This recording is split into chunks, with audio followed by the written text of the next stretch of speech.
హైదరాబాద్ నగరంలో అనాథాశ్రమాల మాటున కొందరు పిల్లలతో భిక్షాటన దందా సాగిస్తున్నట్లు బయటపడింది. ప్రధాన కూడళ్లలో చిన్నారులతో ఉదయం నుంచి సాయంత్రం వరకు భిక్షాటన చేయించి భారీ మొత్తంలో సంపాదిస్తున్నట్లు ఆరోపణలు ఉన్నాయి. 2 రోజుల కిందట ఓ అనాథాశ్రమ నిర్వాహకుడు పిల్లలతో భిక్షాటన చేయిస్తున్న వ్యవహారం వెలుగులోకి రావడంతో పోలీసులు దర్యాప్తు మొదలుపెట్టారు.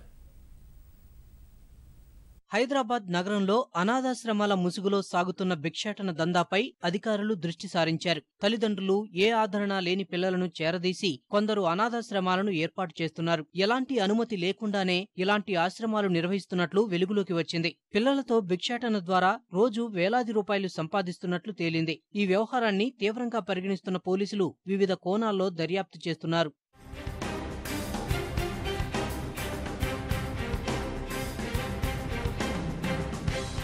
2 రోజుల క్రితం వెలుగులోకి వచ్చిన బ్రహ్మపుత్ర అనాథాశ్రమం వ్యవహారంతో హైదరాబాద్ నగరంలో అనుమతి లేని అనాథాశ్రమాలు కొనసాగుతున్నట్లు తేలింది. వాటిని కొందరు ధనార్జనకు అస్త్రంగా వాడుకుంటున్నట్లు వెలుగులోకి వచ్చింది. అనాథాశ్రమాల పేరుతో కొందరు విరాళాలు సేకరిస్తుండగా మరికొందరు చిన్నారులతో భిక్షాటన చేయించి డబ్బు సంపాదిస్తున్నట్లు బయటపడింది.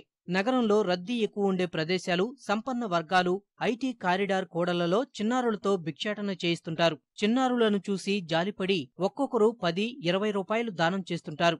ఈ విధంగా రోజువారీ సంపాదన వేల రూపాయల్లోనే ఉంటోంది. మధ్యవర్తుల ద్వారా ఊర్లలో ఏ ఆధారం లేని పిల్లలను గుర్తించి మాయమాటలు చెప్పి నగరంలో భిక్షాటన దందా సాగిస్తున్నట్లు తెలుస్తోంది. పిల్లలకు రకరకాల వేషాలు వేసి భిక్షాటన చేయించడం ద్వారా దండిగా డబ్బు సంపాదిస్తున్నారు. 6 నెలల్లో ఒక్క గచ్చిబౌలి పోలీస్ స్టేషన్లోనే ఇలాంటి కేసులు 4 నమోదయ్యాయి.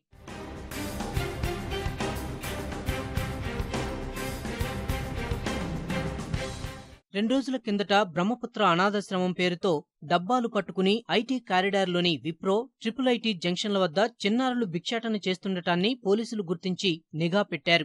సాయంత్రం ఓ వ్యక్తి వచ్చి చిన్నారులను తీసుకెళ్తుండగా పట్టుకున్నారు.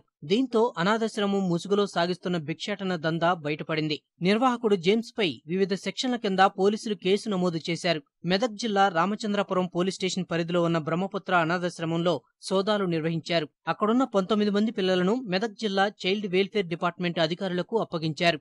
రెవెన్యూ అధికారులు బ్రహ్మపుత్ర అనాథాశ్రమాన్ని సీజ్ చేశారు. నిర్వాహకుడు జేమ్స్ కు ఖమ్మం జిల్లా ఇల్లందులో మరో అనాథాశ్రమం ఉందని పోలీసుల విచారణలో తేలింది. ఎలాంటి ఆర్థిక వనరులు లేకుండా అనాథాశ్రమాలు నిర్వహించడం వెనుక ఆంతర్యం ఏమిటన్న కోణంలో దర్యాప్తు చేస్తున్నారు.